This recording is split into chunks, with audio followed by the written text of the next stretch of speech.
The opinions expressed on this podcast are those of the hosts and guests and do not represent the views of any Grand Lodge nor a pendant body of Freemasonry.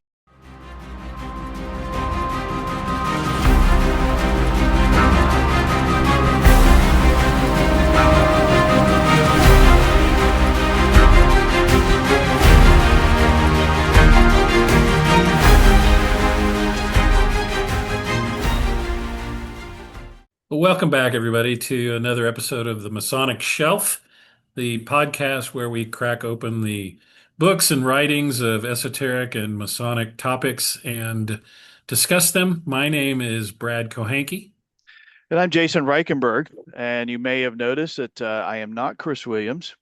Unfortunately, Brother Williams is still recovering from pretty significant neck surgery, and he was gracious enough to allow me to fill in for him. I am usually the producer. I stay behind the camera where I belong. And so we hope he has a speedy recovery, and hopefully next month he may be able to come back for another episode. So, Brother Kohanke, do you want to introduce the book that we have tonight? Yeah, it's actually my choice, and I was really excited to read this, and I got to tell you, I was not disappointed. This has probably been one of my favorite reads since we started this program.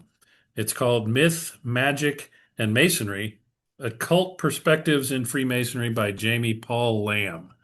And I've got a brief synopsis by way of introduction. Myth, Magic, and Masonry by Jaime Paul Lamb explores Freemasonry as a living initiatic tradition rooted in the ancient human use of myth and symbol to transmit meaning and effect inner transformation. Rather than treating myth as fiction or magic as superstition, Lamb argues that both are sophisticated symbolic languages, tools for shaping consciousness, ethics, and identity. The book traces how myth functions as a framework for understanding the world and one's place within it, showing how Masonic ritual participates in this mythic mode of thought. Lamb presents Masonry not as a relic of the past, but as a modern expression of perennial initiatory patterns found in mystery traditions, sacred architecture, and esoteric philosophy.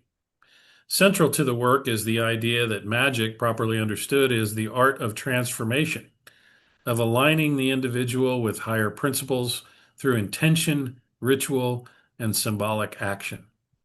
Masonic degrees, symbols, and allegories are examined as technologies of meaning designed to guide moral development and self-knowledge rather than provide literal instruction. Ultimately, Lamb invites the reader to approach Freemasonry with imagination, discipline, and reverence for symbolism.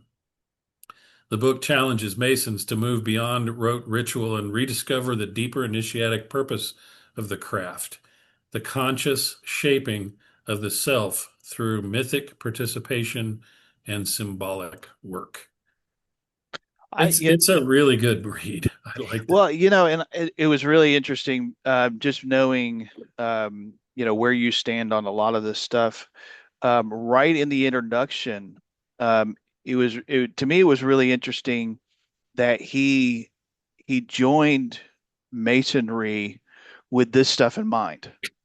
Whereas most, I think, when they join Freemasonry, come in with kind of a different idea about what the Masonic fraternity is and everything like that. But he came in looking for the esoteric side of it, and was, as for those that do search for it, was initially pretty disappointed.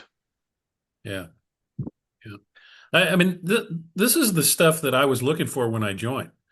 I was on a spiritual quest from the age of 14 or 15, and I didn't come across Freemasonry until I had read books on a lot of the stuff that he talks about. And those books were kind of pointing me towards Freemasonry. So when I got in, I, like a lot of guys who joined for that reason, was really disappointed that I wasn't getting any instruction in this stuff. He starts off in section 1 really quick. The mystical and or numinous quality of Masonic ritual represents the vestigial remnants of the mystery traditions of the Western world, which served as the ancient storehouse of collected wisdom and magic. I mean, were you doing like a hallelujah at the when you were? Yeah, man. I was like, I mean, and even before that, I'm looking at the names of the chapters, the Right, relationship between Freemasonry and ceremonial magic, solar and astrological symbolism in Freemasonry, right. elements of classical mythology in modern Freemasonry, and Freemasonry and the rites of Mithras. Yeah. So, if the first four chapters didn't get my attention, the last one certainly did.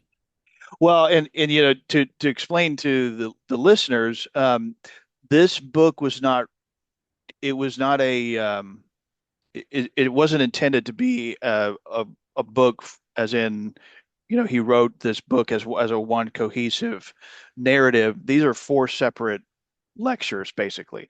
In section one, he does start off with a definition of operative and speculative Freemasonry, which I think most people have a good understanding on what that is. But he does go into his definition of magic, which is a little bit, to me, it was a little bit wonky.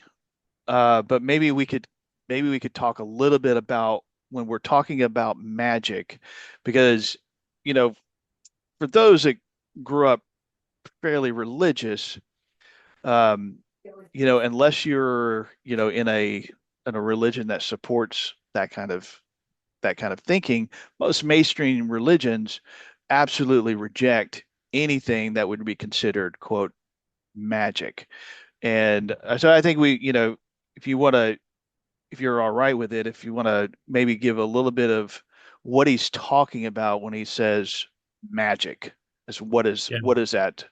Well, and it's interesting because he uses the early modern English spelling with Magick. Yeah, So he's even visually trying to distinguish it from right, what most people would consider the occult aspects of ceremonial magic and right. things of that nature. But I mean, my interpretation of what he's calling magic is nothing more than the transformative operation of becoming a different person, right? Right.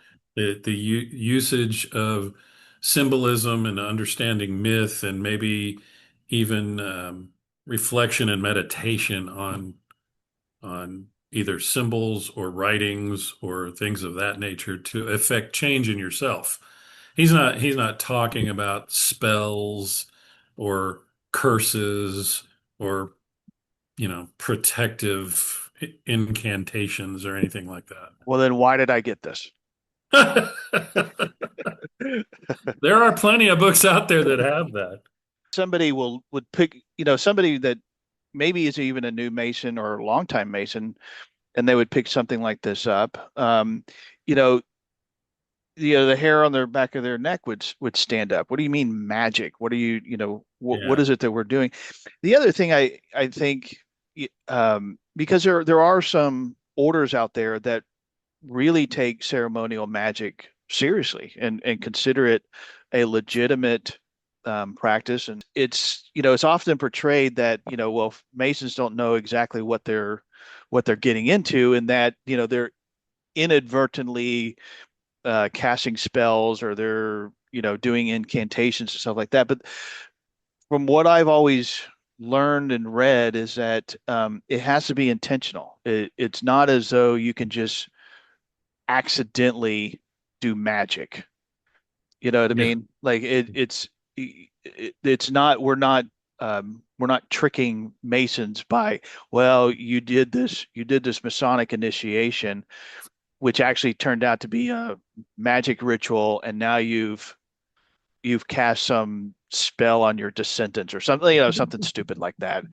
Um, you know, People out there that will look at this and are like, well, there it is. That's what they're doing. Yeah. Magic, and the occult. It's all right there. You see, that's what they're doing, though.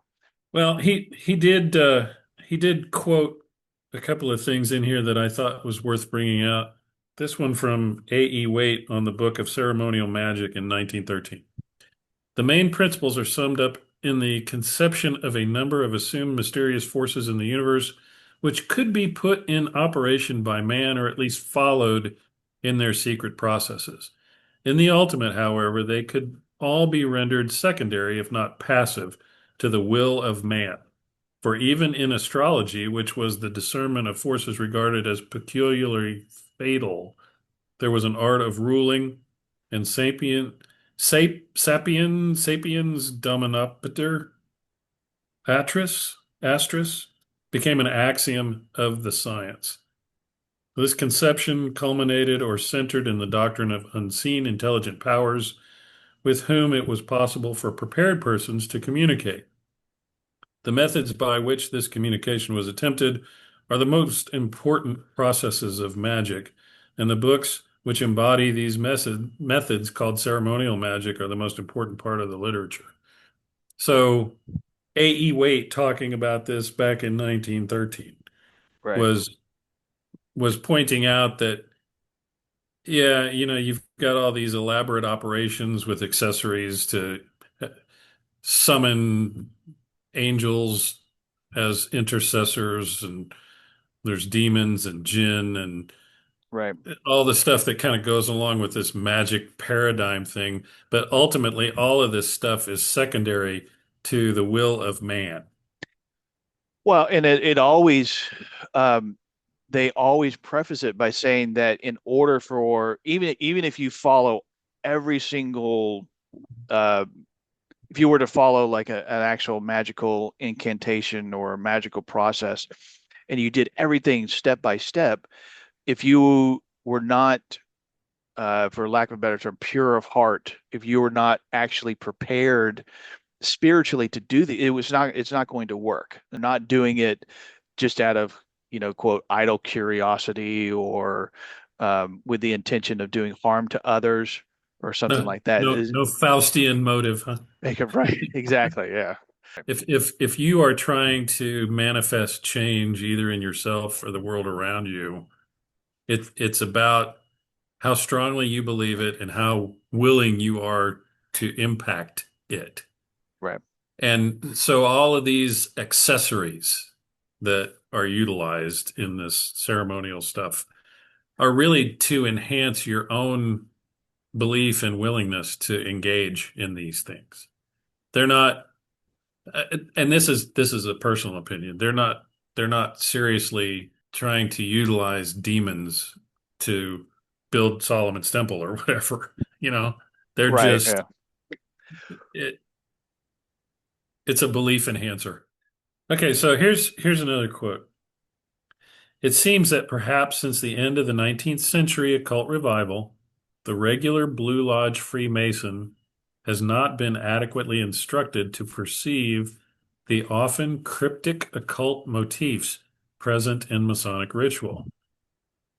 This is likely because he has neither been mentored from the perspective of the Hermetic arts, nor has he been given the impetus to independently develop the necessary reference points, allowing him to distinguish the hallmarks of ceremonial magic, such as Sephirothic configurations, gematria, numerical significance, invocational and evocational passages, and other magical formulas and operations.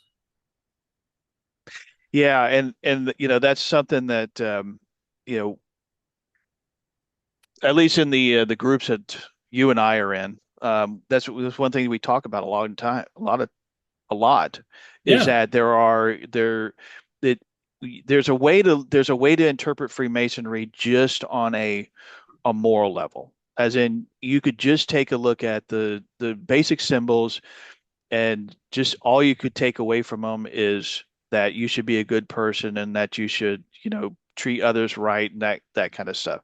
And that's perfectly fine. Some people, that's all they need, and that's sometimes all they will understand. That they do not really have the capacity to understand anything deeper than that.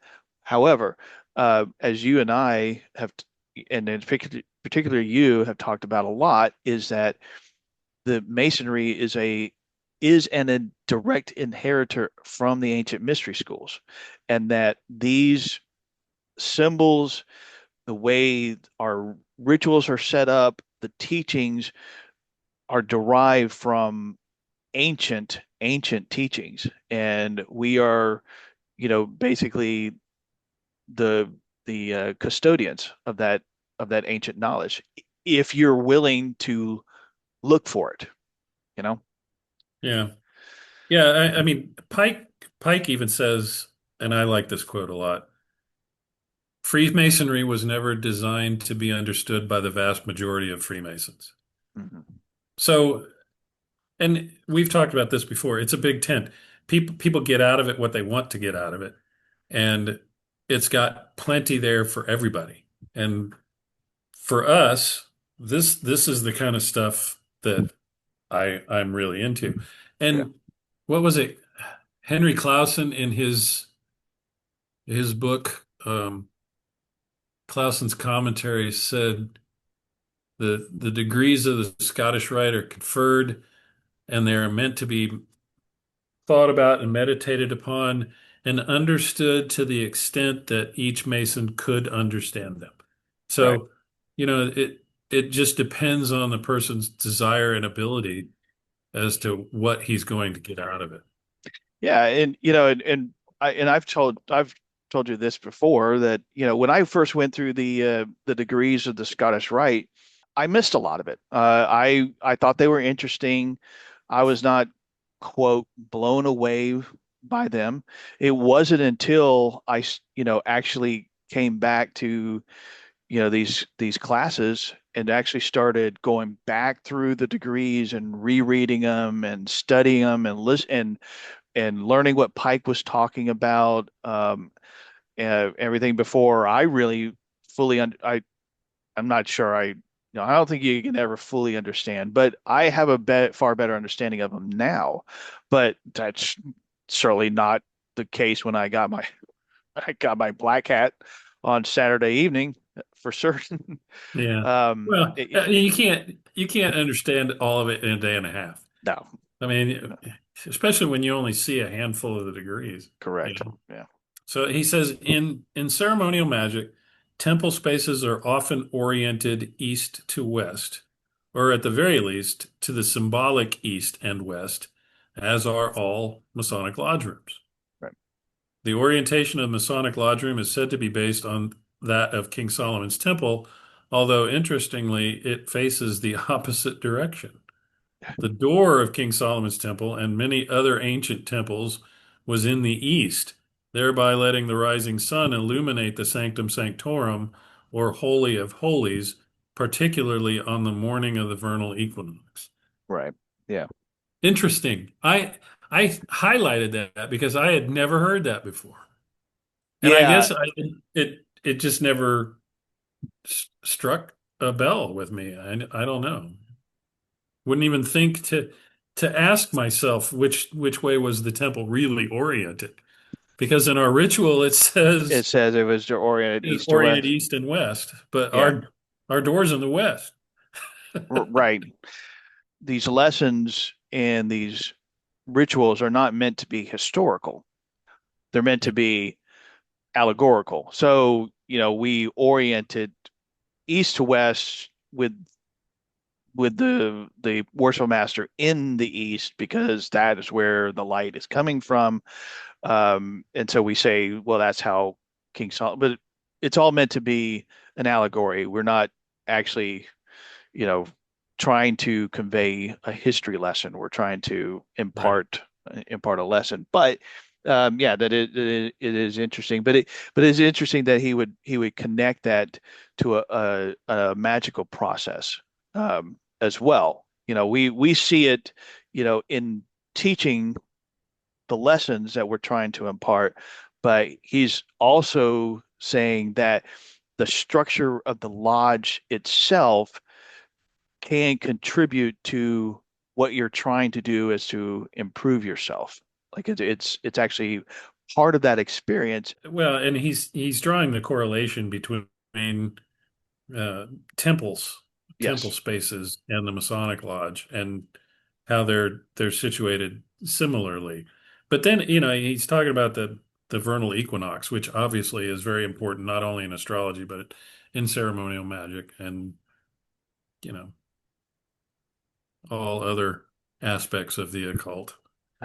But, Right. this stuff, it's interesting because in the late 1800s, early 1900s, during the occult revival period, so to speak, you had the Golden Dawn and you had the OTO and Rosicrucianism, and then the offshoots, Dion Fortune's group out in California, and Boda, and um, even Martinism to a certain extent.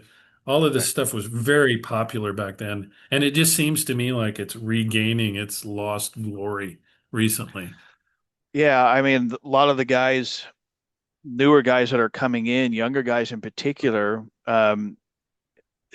they may, I don't know that they often express it this way, but once you start introducing it and talking about it, it it's like it flicks a light on for them. Like, oh, okay, yeah, I like they don't really I understand what knew it there is. was something to There's this. Yeah, something I knew there there. was. There, yeah, Yeah. exactly. And so I think I think it's great. I mean, I think it's probably overdue. I think there's I mean I've got my own theories on to why some of that stuff happened, why some of that stuff got pushed out. But regardless, I think there is somewhat of a renaissance um, with trying to find more meaning into what we're doing, as opposed to just another service group to belong to. Yeah, it's interesting though, 'cause up to that point, and then Masonry may not have been as popular with the masses up to that point, but it was certainly way more influential when it came to society Right. and even governing affairs. Everybody who was anybody of any significance was a member of the fraternity. And then after World War I and World War II, when we just had this boom of membership, all of this stuff was kind of pushed aside, Right. and it became a fellowship more Yes. than anything. Right. But even though it gained numbers, it lost significance.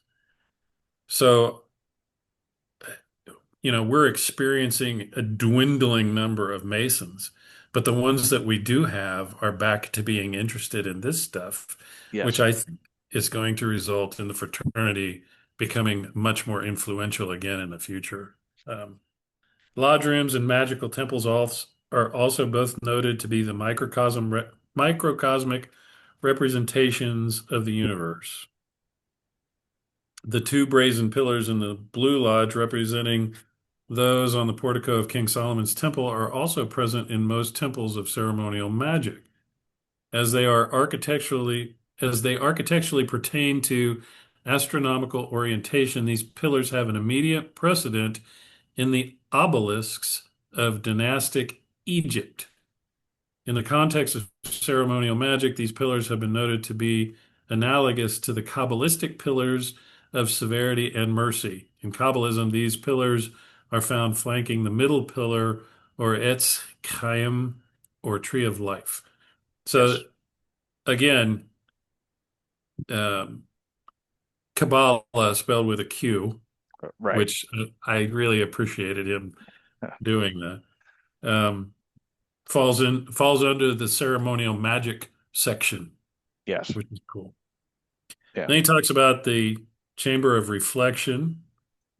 These room fulfills the initiatory function of preliminal isolation common to many rites of passage by providing an environment for the generation of a meditative consciousness and receptivity. And then he talks about the banishment rituals. Evocations, banishments, and dismissals of ceremonial magic are analogous to the opening and closing of a Masonic lodge from abeyance to labor and from labor to abeyance or refreshment, whatever you want to call it. Yeah, and I think it probably points to the fact that we should probably take our opening and closing rituals a little more serious. Absolutely. And that uh, here in Texas, our rituals have been kind of watered down. I guess it would be a best term for it. A lot of the ceremony has been kind of done away with for the sake of Expedience. expediency, but also uniformity. It's easy. It's easier if you simplify a ritual to be able to repeat that exact same one in how many lodges do we have? Whatever the number is. 800, 800 lodges. 750. If you have a super complicated ritual, then to try and repeat that exact same ritual in 800 different lodges, you're going to get variations. It's just natural. And I know your opinion on this. It's that should be okay. But there was, at least for a while, there was an obsession, I feel like, of making it uniform. And so to do that, you control it, you simplify it, you make it easy to repeat. Well, when you do that, in the context of ceremonial magic, you're stripping out some of those practices to where you're supposed to be getting the guys into the right mindset to attend a meeting, and hopefully you're going to have some education and you're going to have a chance for guys to try to improve themselves, which seems, at least nowadays, seems odd at a Masonic meeting because you think of them now as simply business meetings. But that's not their primary. They should not be their primary purpose. Primary purpose is to provide a place to work on yourself. Yeah. And part of that is invoking what he considers magic to help do that. And you do that, part of it is by a ritual. Yeah, it kind of gets everybody on the same mindset, you know. Right. We're creating a sacred space here. We're not joking around. And to an extent it is somewhat magical, but it's not magical in the woo-woo sense, as John Tolbert, my buddy, would say. It's not woo-woo. It's okay, everybody, we're gonna go through this solemn ritual. And all of the cares of the world get forgotten because you're focusing on what has to be said, what has to be done, when to stand, when to give the signs, when to do whatever during the ceremony. And if you go through it the way that you're supposed to and you take the time, then the cares of the world fade away. Your focus is inward within the lodge, and so are the rest of the guys. So Mhm. now when we're finished, we're all on the same page and we're here to do something specific. Not pay the bills, not read the minutes, but to learn something that's going to help make us a better version of ourselves. That's what's supposed to be happening. Exactly. Yeah. And you're right. In Texas, the ritual has been streamlined, let's say. Extremely. Yeah. It used to be if you were an entered apprentice or a fellow craft, you could not go into a business meeting. You could only go into the lodge if there was something happening that was occurring at the level that you were at. So Right. an EA could go into the lodge to watch the conferral of an EA degree. A Right. fellow craft could go in to watch an EA or a fellow craft degree. But the meeting itself was for Master Masons. Now I moved to Arkansas. In Texas, you can open in an EA lodge in 5 minutes. Yes. and allow the EAs and the fellowcrafts in, conduct your business meeting, close the meeting, and be gone in 45 minutes, you know? And that seems to be the intent most of the time. Right. Get in, get out, go home. In Arkansas, we we open in an EA lodge, and then the EAs are excused because we're going to close the EA lodge and open a fellowcraft lodge. And the deacons go around and make sure that the lodge is purged. They collect the password, they communicate it the way that they're supposed to, and then we open a fellowcraft lodge. And then we close a fellowcraft lodge. The fellowcrafts are excused, and we proceed to open a master's lodge. And it's the same routine. It takes about 25 minutes to open lodge, whereas in Texas, it takes about 5. So at the end of 25 minutes, through this ceremonial stuff that we're doing in order to create this space, you're the feeling is much different. It's it's no longer just, okay, well, we're just going to read the minutes and go home and get out of here and have ice cream in the community room.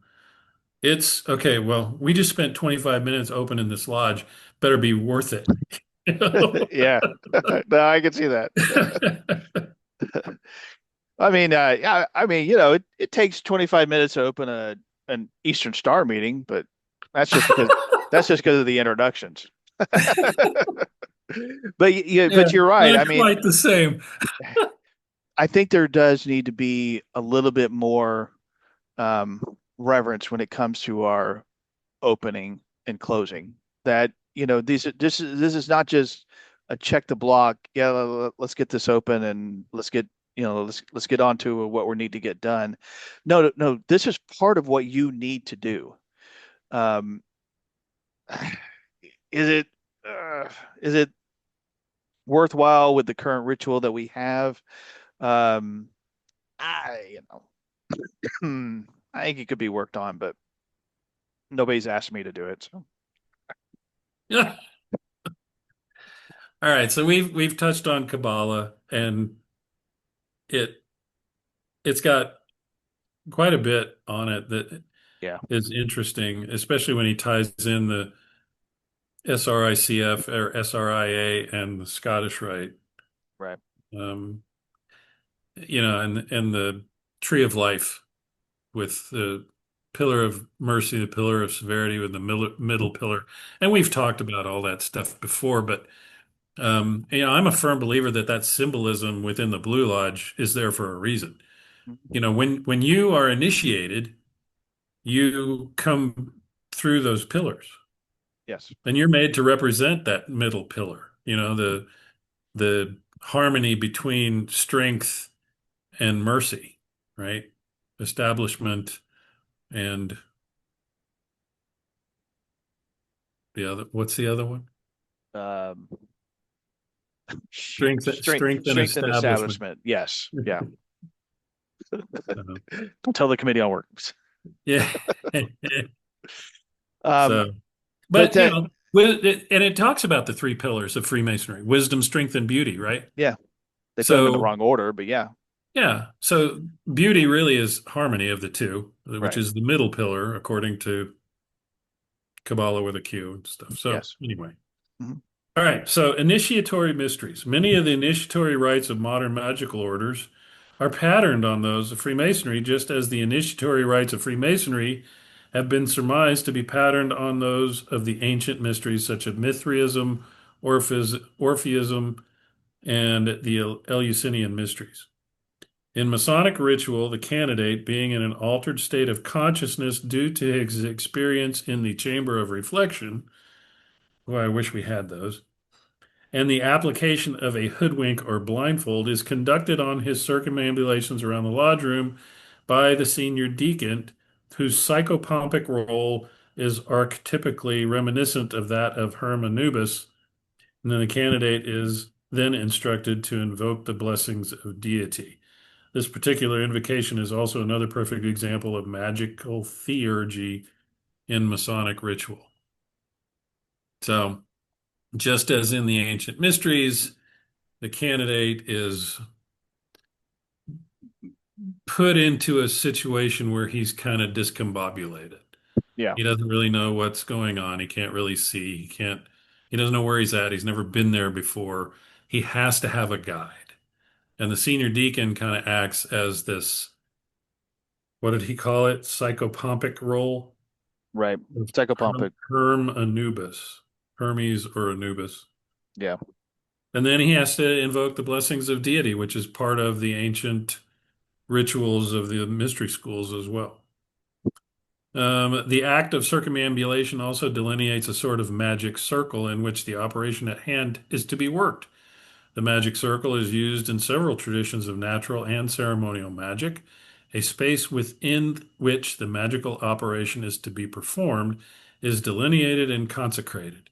In a sense, the magic circle acts as an insulation which confines and condenses the energetic and or psychic forces generated by the operation. And he talks about how it's always clockwise in both ceremonial magic and in Freemasonry. In some traditions, ceremonial magic, particularly those which were influenced by the work of Eliphas Levi, the cardinal points of east, south, west, and north are zoomorphically represented as the ox, lion, eagle, and man, otherwise known as the tetramorph or the living creatures of Ezekiel's vision and of John's revelation. Now we're talking about the eagle, the bull, the lion, and the human, Right. which are the four banners from the Or York man. Rite, Or yeah, and it's on the also border. from the 15th and 16th degree of the Scottish Rite. Correct. That is They're correct. also on the Wheel of Fortune tarot card. They're on the World Tarot card. What? All of this symbolism You're not saying is they're connected, are you? No. yes, yes, I am. They're all No. connected. No. I don't know. It's all separate. Yeah, and I think that's, because there's been a lot made of, that, you go to the Scottish Rite, if you want to learn esotericism, but in the York Rite, it's really just, it's just finishing the story. There's not really much more to it. Because a few years ago, myself and another in the York Rite, we refer to each other as companion as opposed to brother, whatever. Doesn't anyway, regardless. So he I'm and in the I, York Rite. I'm in the York Rite. yeah, I mean, you too. I was speaking I was breaking the third Oh, to wall, the the audience. fourth wall, yeah. But we were talking and we started asking about, well, what, okay, what does this stuff mean? Where do you go to learn what all of this stuff means? And you just got blank stares. Like it's it's just you just went through the ritual. What are you talking about? That's what it is. I mean but that was all all they could, because to them that's all it was. There was no other interpretation. And then you start looking at some of the symbolism, even in the veils. Um, uh, Jeff Bennett did an entire presentation on the alchemical symbolism of going through these veils, and it is a purification ritual to where you eventually come into the sanctum sanctorum. It's all this. It's all there. It's all. Yeah. It's all right there. So I will say that in the Scottish Rite, they're more willing to say, look at what is here. yes, Whereas in the York Rite, it's left to each individual to look for it and discover it on his own for the most part, because in the rituals themselves, they don't say, hey, right. there's not a morals and dogma book that explains what all of this stuff is. Well, exactly. That's exactly right. And the stuff that is out there, very, very surface level, and they don't really delve into that and everything. So, Yeah.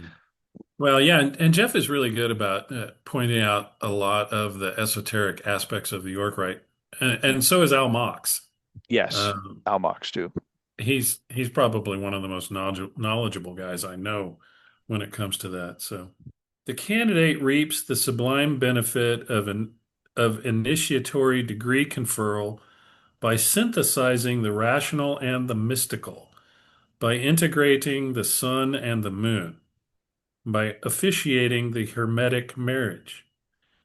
Had he been sat down in a room and simply told the lessons, secrets, and mysteries inculcated in the ceremonies of his initiation, however profound their metaphysical import, these lessons would have remained mere tidbits of intellectual data, devoid of the sort of subconscious penetration necessary to achieve a deep absorption of the material.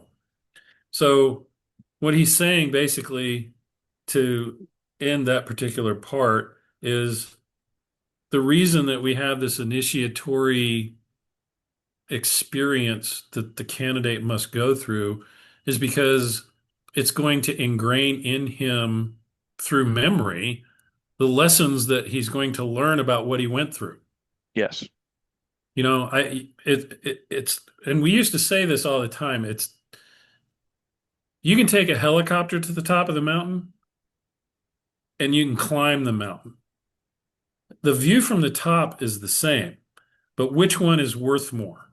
Right. You know, the easy route or the one that you had to earn? And it's always the one that you had to earn. And that's what the initiatic experience is supposed to be about, you know? Yeah, and that's one of the things that I've kind of told people is because there's nothing there's nothing that we learn about, talk about, even I would say probably 99% of our rituals. If you're motivated enough, you can find them. You don't ever have to set foot in a Masonic lodge to know just about everything there is to know about Freemasonry. It's out there. We've got you look at this bookshelf behind me, which is actually a real picture, not what I'm actually sitting in front of, but whatever. It all of it is right there. Yeah, you're seeing. Um, so it is out there, and if somebody wants to read through all of it, but the thing is, in order to really truly understand it, I think most Masons would agree, you have to experience it. And that's, I think, is probably one of the real secrets of Freemasonry is that you have to experience it in order to fully understand it. You could Yeah. you could you could see a diagram on how to do a grip. You could the passwords are out there. Everything is out there. But to truly understand it, you have to experience it. Yeah. Well, and having gone through it, it's intriguing Mhm. to want to go back and try to figure out what some of this stuff meant. And just the mere act of reading and researching and coming to conclusions and having those aha moment experiences, you wouldn't get those if somebody was just sitting in a room telling you this stuff. Yes. You'd be like, okay, okay, okay, I get it, I get it.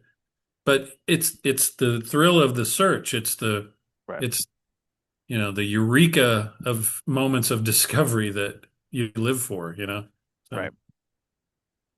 So the last part of this section is about the connection with Mithraism. Um, Are there connections? yeah, which I'm not going to go into because there's an actual entire chapter just on that Yeah. to wrap up the book. So No, we'll that's fine. save that for that Yeah, chapter. he just briefly touches on it. It's kind of a conclusion to this first section, but he has an entire section on it. So yeah, probably a Yeah. good idea.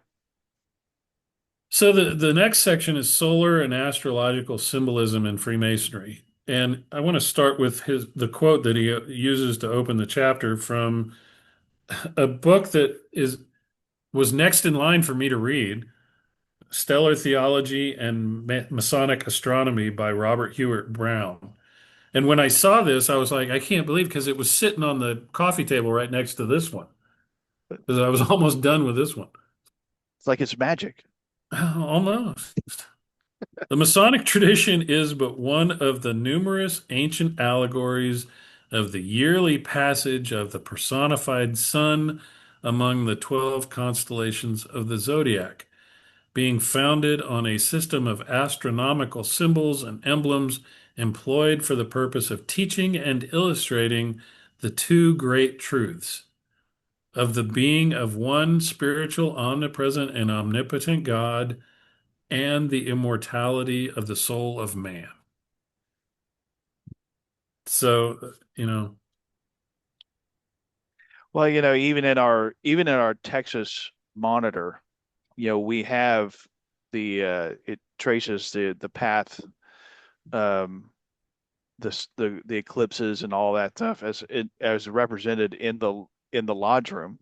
Um, I know there's others out there who don't agree with the two Saints John and the whole. You know what I'm talking about. But at any rate, I mean, they do correlate those two equinoxes, for the two feast days. Whether I know there's a whole school of thought on that and stuff like that, but he does make the connection, and I think it's valid that a lot of this was it, and I, when I was growing up, um, they would talk about that, people used to worship, they would worship the sun, and the was a one story where it was actually a chariot that, went through the sky, and it was, and stuff like that. And then of course, we learn later that the sun is not actually a god. It's a star that's out there, and blah, and how ignorant were they that they actually thought this was a god. I, I reading and studying what I know now, I've come to a different conclusion that they never did actually worship the sun and the moon. Well, maybe some people did. Who knows? But for the most part, they didn't actually worship the sun and the moon. They created those stories and used the 12 signs of the zodiac moving through the houses and the all that kind of stuff. It was meant to teach the lessons of it and what was happening throughout the year. And in a practical sense, we can look at a calendar. We know when summer, winter, spring months are coming. It's not a mystery to us. They didn't have that. And so yeah. these kinds of things were taught in a very particular way. So they weren't actually worshiping these actual physical things that they were seeing in the sky. They knew that those were natural. It was the lessons that they were trying to impart. And that's how I've kind of come to look at that kind of stuff. Well, it's the use of astronomy and myth, right, in order to teach a lesson, Right. which we're still doing today. But you think about it, thousands of years ago, there weren't books to read, there weren't televisions to watch, there weren't musical instruments or dance clubs or computers or any. What did they have to look at? The The, sky. the sky. Yeah. And through this constant observation of the sky, they realized, hey, there are some fixed points of light, and then there are these movable points of light. And at first they called them planets or wanderers, right? Right. But this constant observation of these wanderers began to form repetitive patterns, Hmm. like Venus, as seen from the Earth, over the course of a number of years, creates this Like pointed five-pointed star. Yeah. star, right? In its path through the heavens. And And so they started to create, like you said, these stories about the sun passing through these uh, zodiacal signs of fixed points of light, and then other stories about these wanderers that were traveling around the same areas. And I think those were the lesser mysteries, these mythological stories that they made up to explain the movement of these points of light. And it it still amazes me that they were able to extrapolate out to the great year, Yeah. the 25,000 year cycle of the zodiac and the Earth's precession or wobble on its axis. Because you would have to watch it for a long time in order to figure that out, Almost like right? it had to be your job. Yeah, yeah. So, in my opinion, the zodiac is the Ouroboros, Yes. the snake or dragon eating its own tail because it just happens The over and cycle. over and over again. The cycle repeats itself. And that's so this these ideas of this creative deity and the immortality of the soul and then the mythological stories that go along with it in order to teach those lessons. Those are the lesser mysteries. And then the greater mysteries was, okay, well, you know, those myths are just stories. This is what's really taking place. Right. Yeah, the greater mysteries, the priestly class got to learn all of that stuff. Right. But over time, more and more people learn the lesser mysteries, fewer and fewer people learn the greater mysteries, and what winds up happening, obviously, is uh, those in possession of the greater mysteries are deemed heretics because they don't believe the myth anymore, and then Right. they're tarred and feathered and killed and Right. sent packing. Yeah. Also, in the initiatory rite known as the procession of the Sunrunner, or Heliodromus in Mithraism, Mhm. the candidate or the initiate is preceded by an initiate of the Miles grade or the soldier grade, a ritual circumambulation around the Mithraeum, allegorically representing an annual solar circuit, also performed in Masonic initiations. So, in the Mithraeum, 2,000 years ago, the Sunrunners or Heliodromuses were being guided on a circumambulation around the Mithraeum. Now, the Mithraeum were situated due east and west, with seating for the members on the north and south sides. The pater or father of the order was situated in the east, and you entered the Mithraeum through a door on the west. So, even visually, the Mithraeum looks a lot like a Masonic lodge, Right. you know? So, and then to have the circumambulation take place as representing the one cycle of the solar year sounds very familiar. And then you also have the terrestrial and celestial globes on the pillars of the temple. When the application of geometrical principles in architecture becomes apparent, we can begin to trace the operative origins of Freemasonry, most clearly evidenced by the conception and execution of megalithic structures in prehistory. Many of these edifices were oriented to astronomical events such as the solstices and equinoxes, serving to further establish that these structures were conceived and raised in keeping with the aforementioned Hermetic principles, which, as above, so below, is what he's Right. referring to. And he's using that argument as a means to prove, again, that uh, there is a relationship between Freemasonry, the ancient mystery schools, and astronomical events or astronomy. Yeah. Yeah. And I've seen, several documentaries where, they go through and they explain how the orientation of the buildings and that a lot of them were, centered around certain constellations and the rising and setting of the sun at that time, because they can trace it back and well, it doesn't line up now, but back then it was right on line. And then you'll have other archaeologists to say, nah, it's just a coincidence. That was just, whatever. Like Yeah, that that reminds doesn't. me of, who is it, Robert Schoch, who's who examined the Sphinx and based on the weathering patterns determined that it was not wind erosion but water erosion.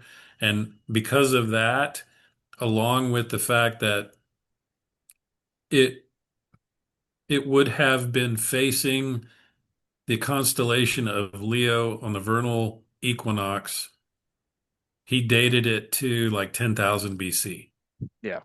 as opposed to the Egyptologist dating of the Sphinx.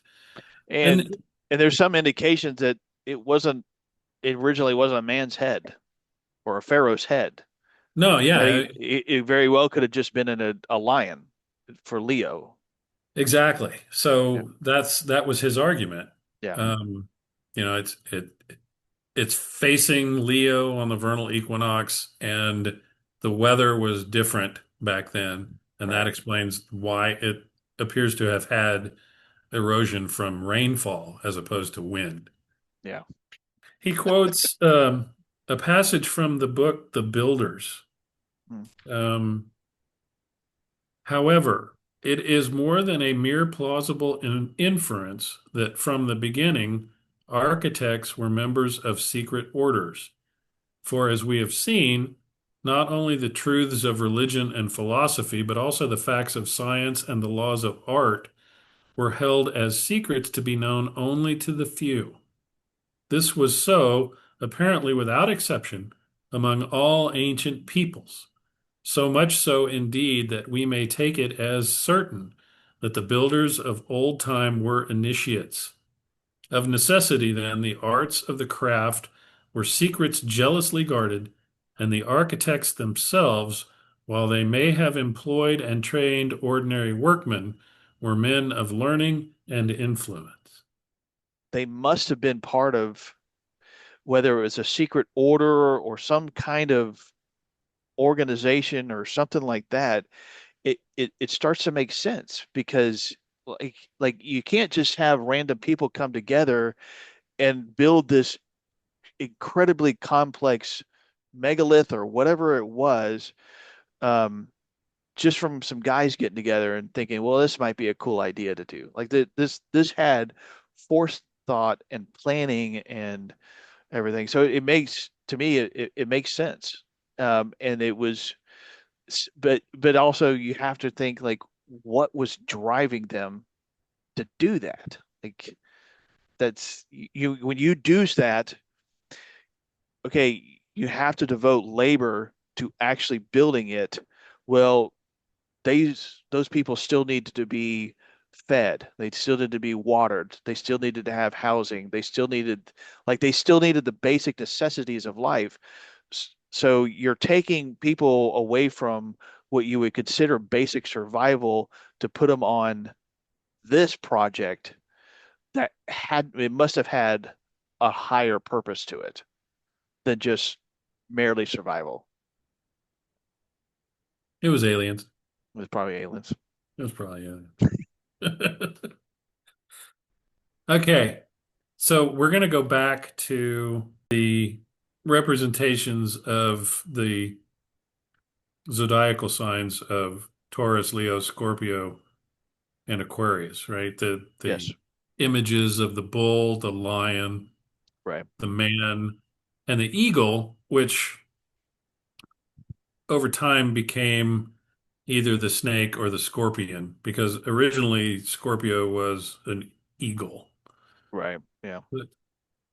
He says from approximately 4000 BCE and terminating around 2000 BCE, one would observe the equinoxes and solstices inhabiting the fixed signs of Taurus, Leo, Scorpio, and Aquarius.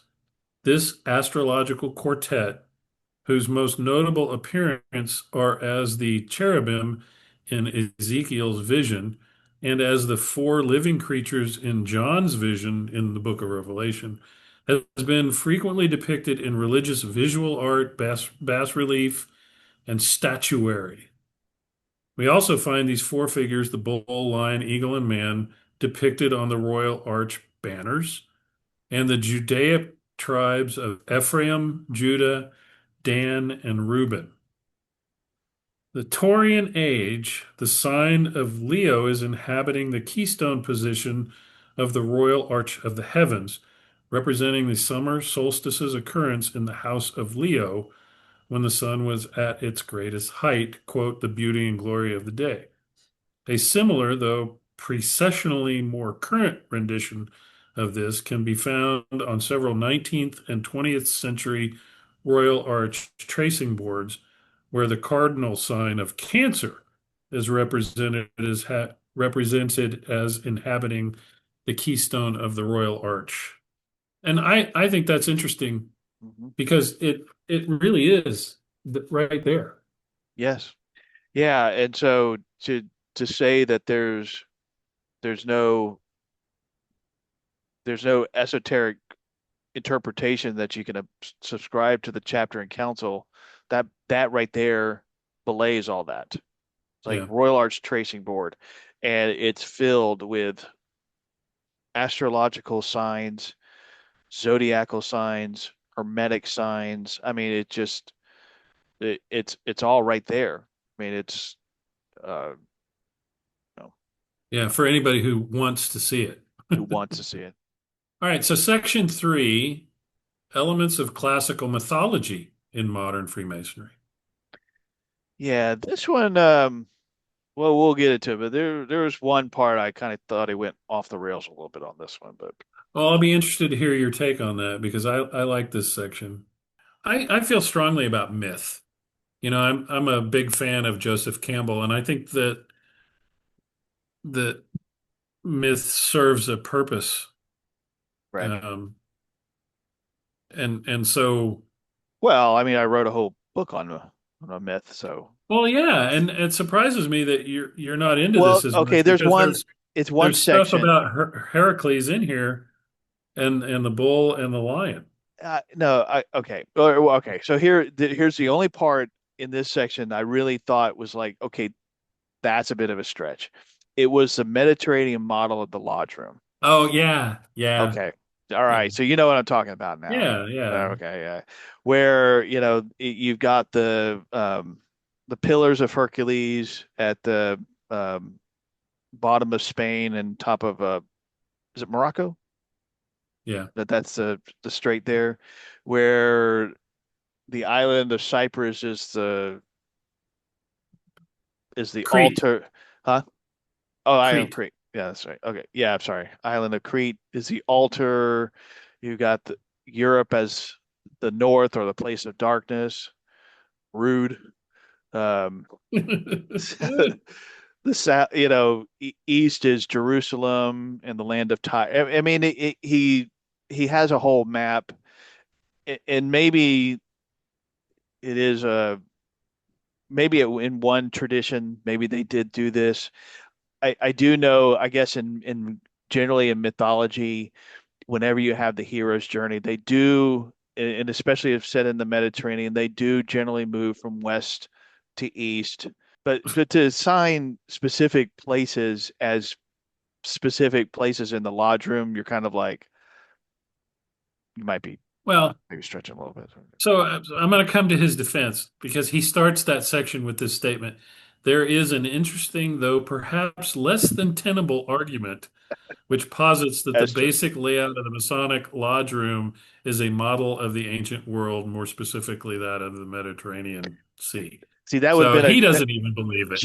that would have been a like, uh, okay, well, if it's not tenable, Yeah, let's yeah. not use that. Oh, anyway, but that was about the only one I was like, well, that's a little weird. But anyway, go ahead.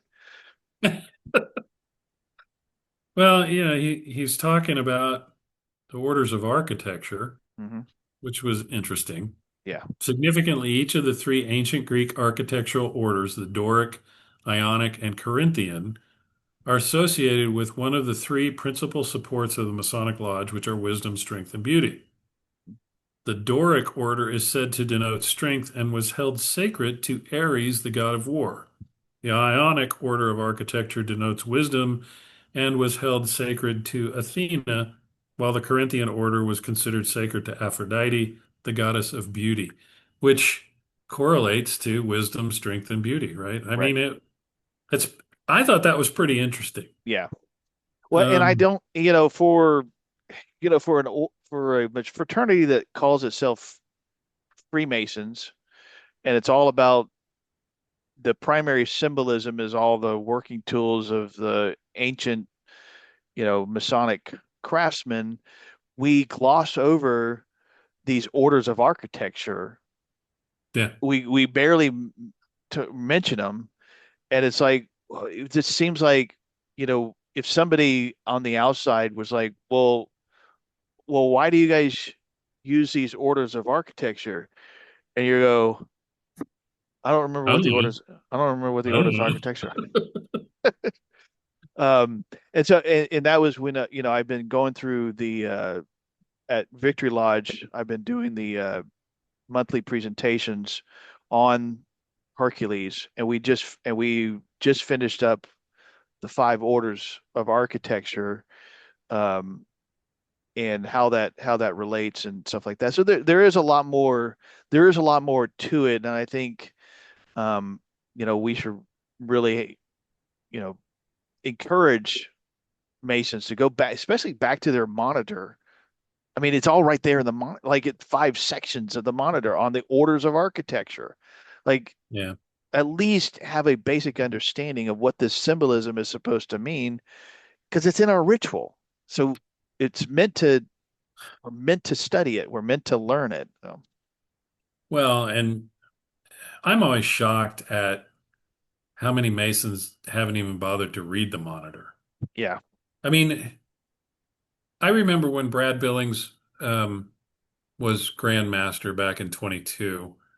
He was making the rounds about the state, and each one of his ceremonial observances and or Grand Masters conferences, he would ask one of the local guys to write a presentation on the long form EA lecture. Mhm. Most guys didn't even know there was a long form EA lecture. I only found out a couple years ago.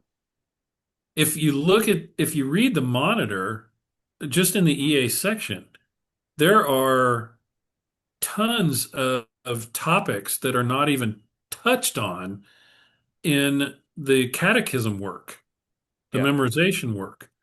It's not part of the lecture that any of us hear, but it's in the monitor. And so, to go back and read the monitor is essential. If you want to understand temperance, fortitude, justice, and prudence and how they relate to Freemasonry, read the monitor. Right. You know, Yeah. I mean, you can go in and go through the degree and listen to the lecture and be told, okay, these represent that. And it's like 3 word explanations. Right. But if you want to really get to the point of it and understand it, go back and read the monitor. Mhm. Just read, for God's sakes. And one of the things that I like to do is go and look at how the Masonic kind of interpretation of that. But then you you'll then I like to then go and research on what other mystery and philosophical traditions also how they interpret that. And some of it's the same. Some of it's very similar, but sometimes it's wildly different on Yeah. how others interpret that very same symbolism. And so, in other words, you're learning and able to, if you truly put it into practice, incorporate that into, basically improving yourself, and just have a better understanding. Um, so, it's somebody does a new Master Mason or EA comes up and says, "Hey, what is this symbol supposed to mean?" You're like, "Oh, well, it's in the monitor. Go look at that." Well, you know what? If you have read the Hmm. monitor and then you have also then said, well, look, this is how Masons interpret it, but over here in Rosicrucianism, this is how they interpret it, and it's similar, but there's a little different twist on it, or something like that. And then now you're really imparting knowledge. He also goes on to talk about the brazen pillars. The capital of each is decorated with pomegranates, lilies, and netting. Poem granted. Pomegranates have figured prominent pomegranates, right? God. Ah, jeez. Somebody please rewrite that and spell it correctly. Figured prominently in various mythological cycles from the Mediterranean, most notable, most notably in the myth of Persephone and her imperfect ascent from the underworld. The lily is associated with the Olympian goddess Hera and said to have sprouted from the drops of milk that spilled from her breast as she nursed Heracles or Hercules. Right. And that's when he gets into the less than tenable argument about the Rather, yeah. layout of the Masonic Lodge and the Mediterranean. So we'll skip that part. Um, Masonic Lodge officers and their mythological archetypes. The senior deacon is probably the most interesting one, but he also talks about the steward's rods. So we'll talk about the senior deacon. Two of the senior deacon's duties, as stated in the opening of the lodge, is to receive and conduct candidates and carry orders from the worshipful master in the East. These functions are reflections of the Hermetic or Mercurial mythological archetype. Hermes was often depicted as the psychopompus, the conductor of souls of the dead, and in a few cases, the living, to and from the underworld. He brought Persephone back from Hades at the behest of Demeter. He guided Orpheus to fetch Eurydice. He conducted Theseus, Psyche, and Heracles on their brief sojourns into the underworld. Um, and the senior deacon guides the candidate. So Right. he also serves the mercurial function of messenger within the lodge room, carrying messages from the worshipful master in the east to the senior warden in the west and elsewhere about the lodge, just as the wing-footed Mercury, the herald, carried messages to and from the Olympians. And then he equates the secretary to the scribe of the gods Thoth or Hermes Trismegistus. The senior and junior stewards' rods ornately capped with the cornucopia and pine cone, which is considered to be the horn of Amalthea, the she-goat that suckled Zeus in his infancy. Cornucopia also appears as a symbol associated with the grain mother Demeter, whose Roman counterpart is Ceres. The pine cone has been associated with Dionysius and his Roman counterpart Bacchus. Cross keys of the treasurer associated with the Anatolian and later Greek goddess Hecate. And I think if I'm not mistaken, yeah, the Mithraic image of the fourth grade of Leo, which is the pinnacle grade for the membership. Right. The other three grades above it are Well, for the leadership. yeah. So the grade of Leo was kind of like the Master Mason degree, but Yeah. he has crossed keys that he holds in front of his chest in a lot of the depictions Hmm. that he has. And then the jewel of the lodge musician is the lyre, which is associated with Orpheus. So that was interesting. I don't know how much stock I put in all of that, but it's interesting that each Well, symbol was associated with one of these ancient mythological characters, and it also exists in the Masonic Lodge. and it could be that it just shows that there's a connection with, as we've been saying, the connection with the ancient mystery schools, Yeah. that they didn't use the term senior deacon or treasurer. They referred to them as these particular deities, and that style of where you have a person that does this and you have a person that does this. um now we refer to them in more modern terms. Um, that, but that tradition started thousands of years ago. Here he talks about the blazing star not only representing the sun, but also Sirius. And I think he's doing that because of a quote from a book by Clark called The Royal Secret. Quote, he was guided by one of the initiated who wore a mask representing a dog's head in allusion to the bright star Sirius or the dog star, so called because the rising of that star each year above the horizon just before day gave warning of the approaching inundation of the Nile. So this must be an initiate in the ancient Egyptian mysteries. Yeah. Yeah, Which, and this goes back to what we were talking about earlier, these priestly astronomers. Mhm. They see the dog star rising right before the day commences and they realize, okay, we're about to have the flood that brings silt to the banks of the Nile and makes everything fertile for the planting. So and then everybody move back away from the banks of the Nile. The flood's coming, and then they were proved right, and they were magical exactly. because they observed the heavens and were able to Well, you would, predict. I mean, if you were truly trying to be magical, you would just say, I I'm going to control it. yeah, exactly. I I move back, everybody. Within the next few days, my magic will occur and the Nile will flood. bring me your women. I'll make it happen. Bring me your virgins.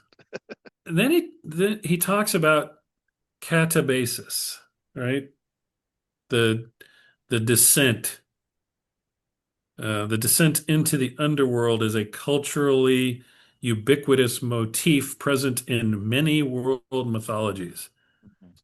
And this is what we were talking about with the winter solstice, Right. right? Similarly, the ritual enactment of the dying and resurrecting God, as exemplified by the mortal initiate, is also a common feature in many initiatory systems. And he talks about catabasis. The catabasis is a narrative device frequently employed in many mystery systems and may be interpreted several ways, the most common of which are the solar, agricultural, and psychological. Generally, there is also the presence of an eschatological theme, such as metempsychosis or the immortality of the human soul.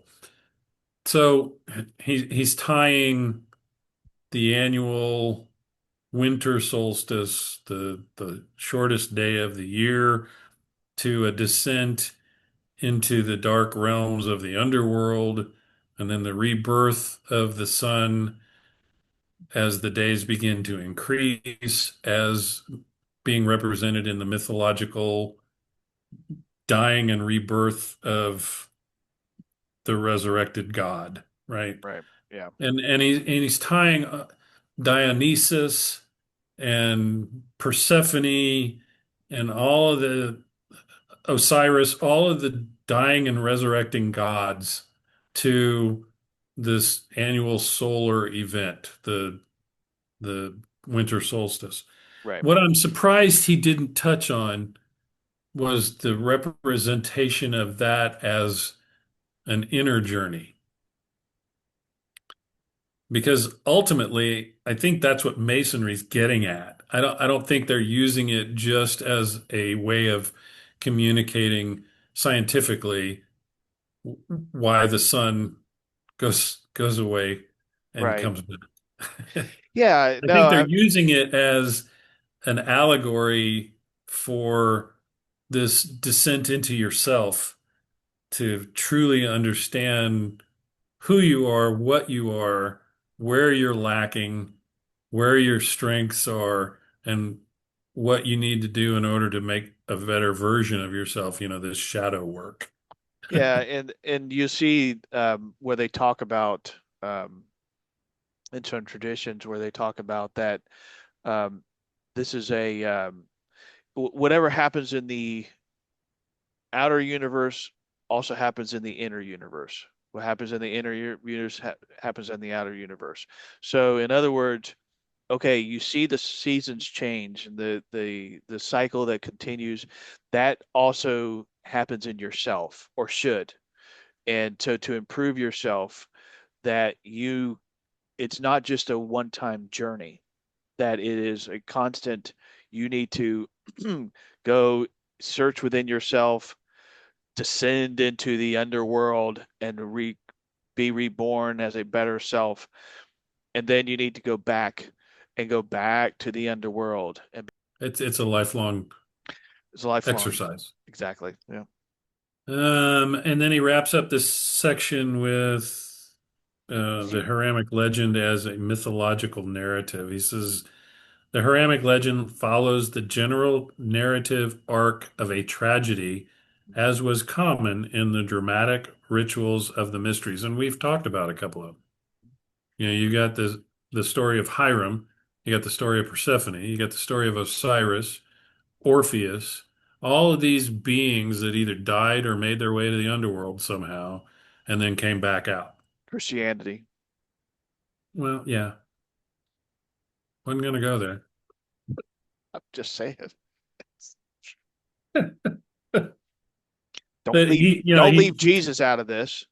he goes through the 5 common things that are associated with each one of these mythological stories that are used as allegories to convey a message: that aphonism, pastos, euresis, and autopsy.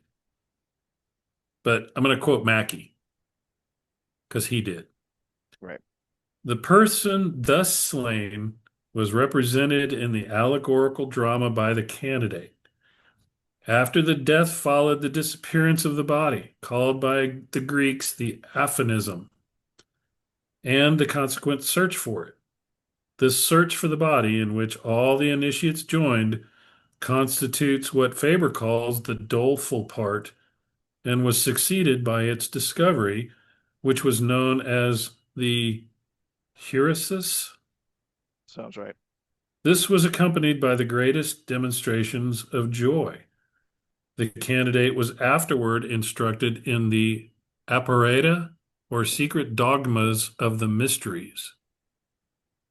In all of the pagan mysteries, this dramatic form of an allegory was preserved, and we may readily see in the groans and lamentations on the death of the god or hero and the disappearance of the body a symbol of the death of man, and in the subsequent rejoicing at his discovery and restoration, a symbol of the restoration of the spirit to eternal life. The ancient mystery schools employed the same methodology that we do, with different stories, symbolizing basically the same story with different characters, Yes. over and over and over again. And whether or not there is an unbroken line of descent from them to us isn't really relevant. The fact of the matter is, we do the same thing they do, or Yes. did. They did. Exactly. So Yeah. whether or not it's an unbroken line of descent, or we are just the modern day incarnation of something as old as time, doesn't matter, because We're teaching it the same it's the way. same. Yeah, it's Yeah. the same story. Right. Same story. Yeah, but see, ours is actually based off of real events that actually happened. No, No, no, no, no, maybe not. I don't know. That in his conclusion section of this concluding paragraph of this section, he says, it seems that no matter what lens we apply, the philosophical, the mathematical, the astrological, and presently the mythological, Freemasonry stands up to the most intense scrutiny as being more than just a peculiar system of morality veiled in allegory and illustrated by symbols. And then Freemasonry and the Rites of Mithras, which was kind of a strange way to end the book because it's not really, I mean, he touched on it in a couple of sections earlier, right. but then he devotes kind of an entire short section to it, which is cool. Yeah. Um, Well, and if for anybody that if anybody out there wants to really go down a fascinating rabbit hole on where you think we got a lot of our traditions from, look at Mithraism. yeah, It's stunning as to the number of coincidences, similarities. I mean, they called each other the what was it, the brethren? Syndexioi. Yeah, brethren of the grip, Yeah, right? Something like that. yeah. Those united by the handshake or the There, fellowship of the grip. Yeah, yeah, fellowship. That's right. Syndexioi. Yeah. That was, Yeah. and if you think about it, their pinnacle grade for the membership was the Lion or Leo degree. Yes. And if if you compare that to what the grip is called in the master's degree, Right. you're gonna see some similarities there that should kind of blow your mind a little bit if you've not been exposed to this before. Right.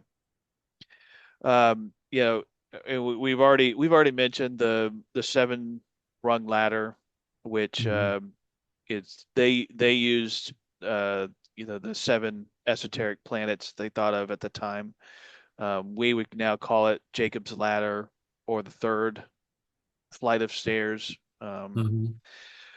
Uh, uh, but there is, it looks as though this was uh, probably meant to be a short talk, not necessarily short, but kind of a brief talk after a lodge meeting or at a Philosophic a roundtable. Yeah. something like that. Because it, what I like how he goes over a lot of it, and he does point out a lot of the similarities and where we get a lot of our stuff from. Um, to include symbolism that if you were to be using a chamber of reflection, some of the symbolism found in a Mithraeum would be found in a chamber of reflection. But Yeah. there's probably 8 times more stuff on Mithraism and its relationship to Freemasonry. It's amazing. Yeah, I mean, I have an entire chapter in my next book on Mithraism. So I was really happy to see this because, you know, it used to be, I mean, I first learned of the connection from John Tolbert Right. because he has a great presentation Oh, on the I've heard it. Yeah. correlations between Freemasonry and Mithraism. And then I started studying it myself. But, to see another author say something like it has been regularly posited throughout the history of Masonic scholarship that some of the customs, ritualism, and initiatic content present in modern Masonry has its origins in remote antiquity, specifically the contributions of Mithraism. Satisfying to me to see other authors come to the same conclusions. So, Yeah.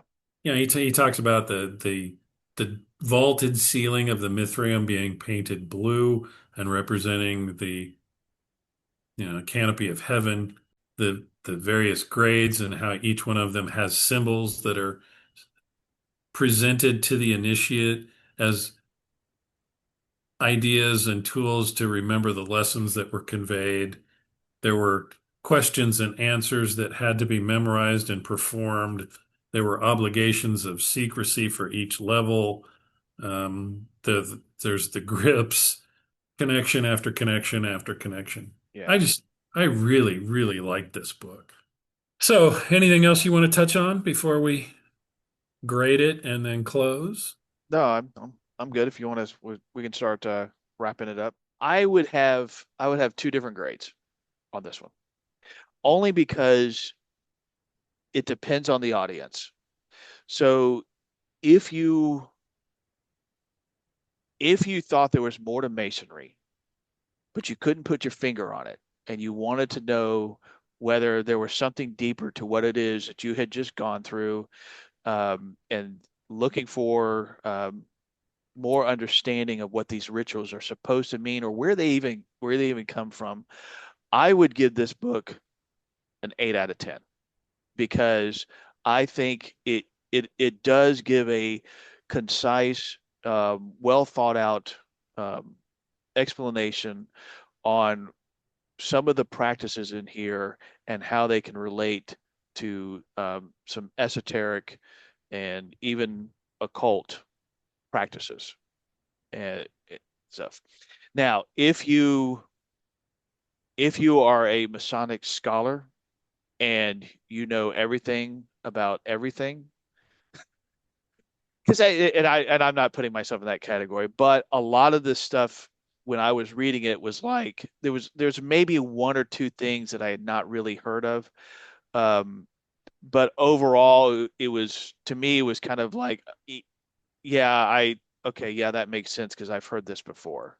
So, for somebody who's well versed in, and has read a lot on these topics, it's probably going to be more like a 6 out of 10. It would be something good for you to read to be able to recommend to somebody who did not know, who was not as well read. So, if you were reading it for yourself, I give it more like a 6 out of 10. But if you were somebody who knew nothing about these kind of topics, for certain, 8 out of 10. Hmm. Well, I'm gonna give it a higher grade, and I get where you're coming from because a lot of it is glossed over, and you and I have both read books about some of the chapters that he wrote about. Right. Um, but I really like the fact that all of these topics are within the covers of a single book, Right. because you can really, it whets your appetite better than anything that I've read on these topics before. Unless you're already into it and you're already like studying the connection of Mithraism to Freemasonry or the mythological stories and the Joseph Campbell and Carl Jung connections. If all of this stuff is combined into one book, and I like that idea. So I'm Yeah. going to give it a 9.4 because I think everybody should read it. I think it's worth it. And you don't even have to agree with but Right. it'll cause you to question some things, especially if you're not already into this stuff. So I guess they have those quarter balls in Arkansas because we just have the whole ones here. It's just uh, what I say, a 9.4. So it's a tenth of a ball. Smart ass. So as we wrap up our discussion of myth, magic, and masonry, what Jaime Paul Lamb ultimately leaves us with is a challenge, not to memorize more symbols, but to engage them more deeply. The book reminds us that masonry isn't meant to be passively observed or mechanically repeated. It's meant to be entered, inhabited, and worked. Lamb calls us back to a mythic way of seeing where ritual is not performance, symbols are not decorations, and magic is not fantasy, but transformation. When approached with intention and imagination, the tools of the craft become instruments for shaping character, awakening conscience, and aligning the inner life with higher ideals. So, whether you agree with all of Lamb's conclusions or not, this book succeeds in asking the right questions. Are we merely reciting ritual, or are we allowing it to work on us? Are we preserving Masonry as history, or living it as an initiatic path? If this conversation sparked reflection or even discomfort, that may be exactly the point. Myth has always done its work quietly beneath the surface, inviting us to participate rather than explain it away. So thanks for joining us. Until next time, keep studying, keep questioning, and above all, keep reading, brethren.